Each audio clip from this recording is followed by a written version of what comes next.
Liverpool. And looking ahead to see if we can get anything out of this game at all. We've got Tadiwa joining us from the Anfield Index. Thanks for coming on. Hey Andy, how are you getting on? Well, all right, doing well. I'm not looking forward to Saturday really because you guys have you seem to have started off sort of you've started the season as you left it off last season. Would you agree? Yeah, I think so. It's definitely been the perfect start for us.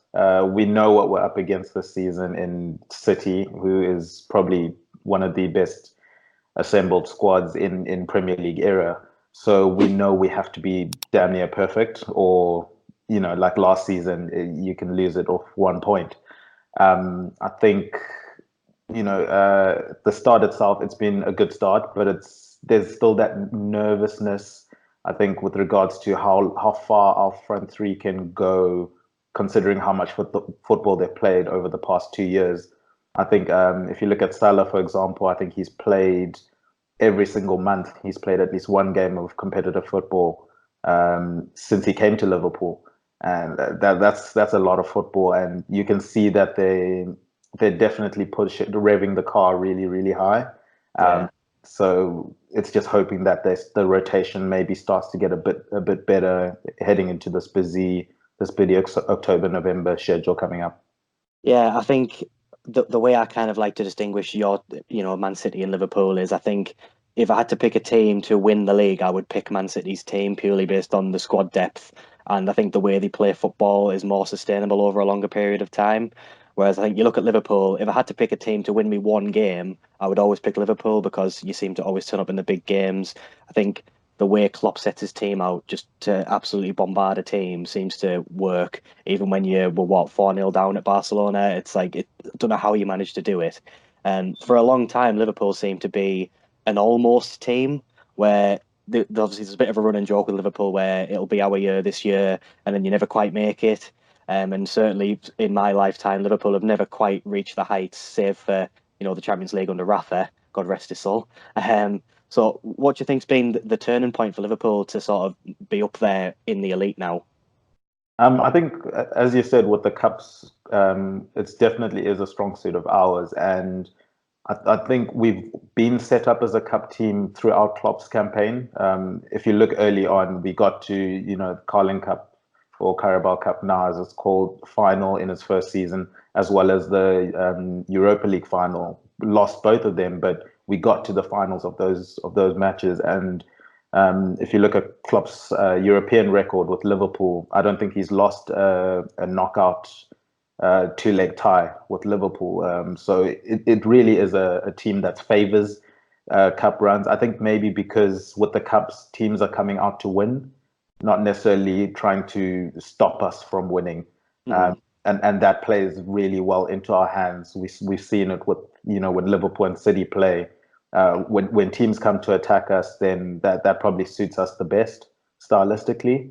Yeah. And as I said, when you're playing, especially in the Champions League, then most of the teams are confident enough in their ability that they're going to want to come and attack you. Mhm. So that's really, really helped us. I think also he started building the team from the front, which meant we were always going to get lots of goals, and that helps you in cup competitions. We weren't really that solid at the back, but I think over the last 2 years, he's really tried to solidify the back. We've seen the signings of Virgil van Dijk, Alisson, who I think maybe has had a bigger impact than Virgil van Dijk actually. Mhm. And then obviously the emergence of Trent Alexander-Arnold and Robertson. So yeah, the defense seems to be what carried us more last season, whereas we were used to the attack carrying us. Yeah, and that's the thing that's cost Newcastle a league in recent history in the 90s where we probably had just as potent of an attacking lineup, but then we didn't have that solidity. And we basically just put one person in defence and hoped we would outscore a team. And I think that's where probably Liverpool are going to differ. Um, how do you think Liverpool go from being a team who have had one or two really good seasons, probably look like they're going to have a third really good season, to being a team that's remembered as having a sort of dynasty in the Premier League? If you look at I would say there's probably been four in the Premier League. There's obviously Alex Ferguson, Arsene Wenger's early years, Jose Mourinho's first stint at Chelsea, and then Man City now. How do you think Liverpool become one of those teams who are remembered in the years to come for not just being a team that won the Champions League and maybe the league once, but had a long-term period of success? I think the important thing for Liverpool is it starts with the owners. They've come in obviously as they were American owners. There's always been that caution. Do they really know the game? Do they know specifically the English game? And embracing the culture that is English football, how involved the fans are, making sure that you're part of the community as well. And I think to the credit of our owners, they did make mistakes maybe at the beginning. But they've always learned. Every single year they've tried to learn something from the previous years, and it seems like they've tried to set up a system and a model where there's going to be longevity and continuity beyond Jurgen Klopp, because I personally believe, and obviously his record shows, he's not a manager that's going to stay for too long. Obviously, if things carry on the way they are, every Liverpool fan would love him to stay. But being a realist, I don't see him staying beyond this current contract, which runs out, I think, about 2022-ish type of time scale. So we've got a few more years with him.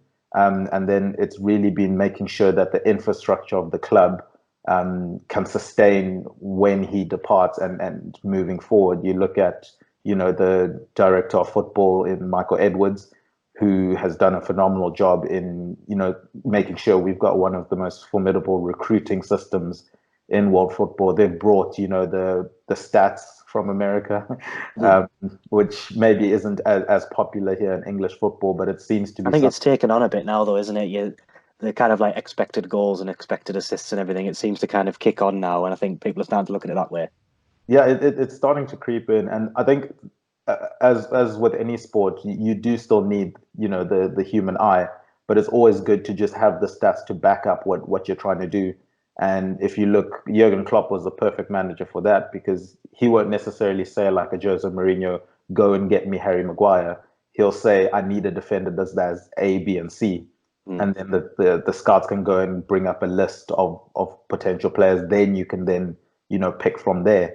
And as long as that structure stays within the club, theoretically, regardless of the manager that comes in, and you say that with caution, because not necessarily any manager should be coming in, and maybe you might this might hit home more with you guys as well as us in terms of having a manager that you can really relate to and feel is striving to achieve what you want to achieve as a fan. But from Liverpool's perspective, I think they're trying to create just a system. They're building a new training system as well, training complex as well, to make sure that the youth team and the senior team are training in the same place. So there's a lot of infrastructure things that are happening behind the scenes to try and make sure that the eventuality of Jurgen Klopp leaving, hopefully he doesn't, as I said before, but when he does leave, that there's going to be enough infrastructure that you can slip someone in there and then the machine carries on going.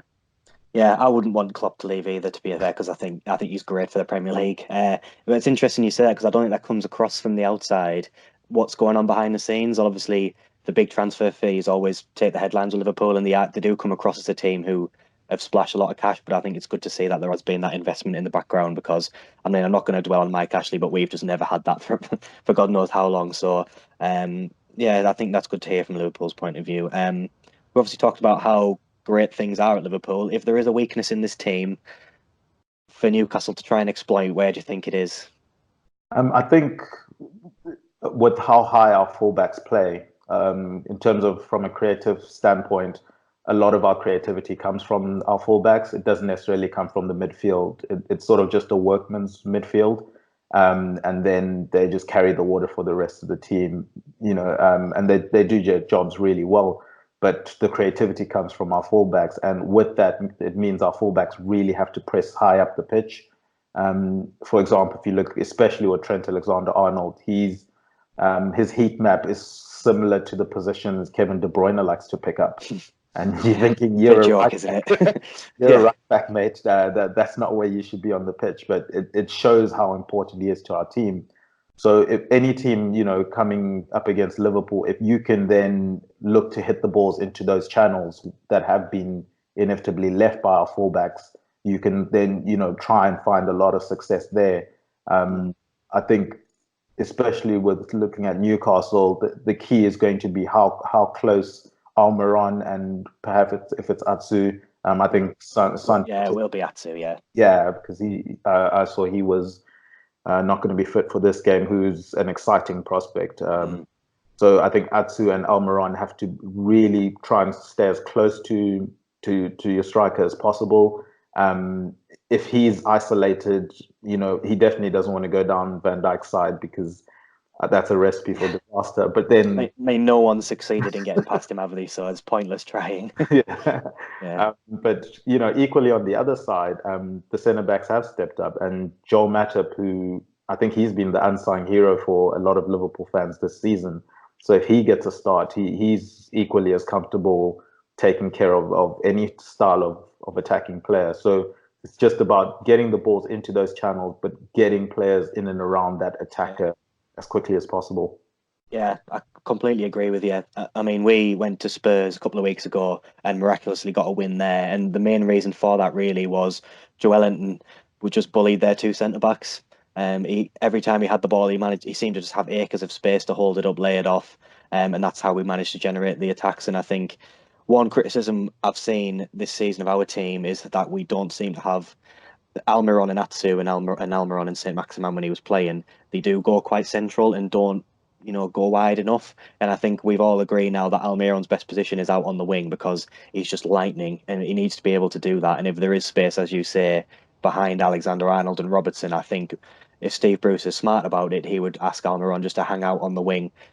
Because we can only sit 11 men behind the ball for so long before we lose. I mean, Rafa tried that last season, and I think we lost 4-0, and that's with a tactical, defensive mastermind. So it's not going to work if we attempt that. So I think if we maybe in the first half, if there's a chance to take a risk and maybe try and chuck it in behind Almiron and Atsu, who is having one of his annual really good bits of form that he seems to have for 3 or 4 games, and then he completely just becomes terrible again.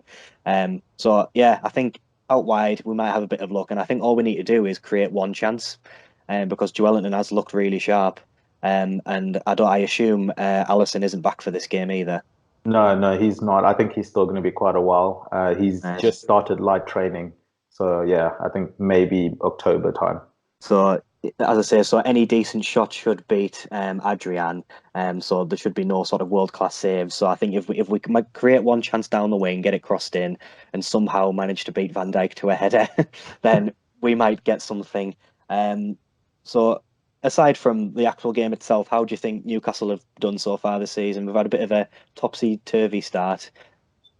I would be curious to hear from you, but I think considering the turmoil that happened during the preseason, with Rafa leaving, I think Newcastle are sitting at a very decent place at the moment. In terms of both, morale has been picked up. That Spurs win was massive, I think, for Yeah. morale going into a season like this. It's very easy to get drawn into a relegation battle just purely by getting poor results, and the morale then you can get in a rut at times if you're fighting at the bottom. Whereas you need those results that can just give the fans that belief, allow the fans to cheer the team. And it's Newcastle is one of those clubs that the fans just need, even if you give them just 10% of it's a reason to cheer. Their fans are phenomenal, so they're going to back their team to the halt. It seems like the players at least, and the manager, to his respect as well, he's done well enough to garner that sort of belief, and the rumblings you can start to hear. In terms of the squad itself, I thought you did really well in terms of.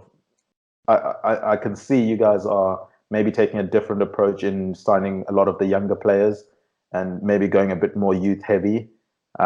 So that also needs a little bit of patience, because some of these players, you've hinted with Atsu, but the likes of the Almirons, there are going to be times where they're not going to be as consistent. And I think that consistency comes with age for any player. So it's going to be an interesting season. I do believe you guys have enough to stay in the league. I think Almiron is probably going to be the key for me. He looked really, really lively when he came in. Maybe they might be worried that his goal involvement hasn't really been up to where people were expecting it to be. But I think it's one of those situations where the moment one goes in, I think you'll see, you know, Yeah, 45. it's been a criticism of Almiron, and you can see he's desperate to score. I mean, he's got Paraguay in the international break, so hopefully that's a bit of a floodgate open. But against Watford, there was a time when he was on the floor and he looked like he was just trying to crawl the ball in the goal. He's desperate to score, but I agree, he was a great signing. He lifted the entire team, and it's good to hear from the outside that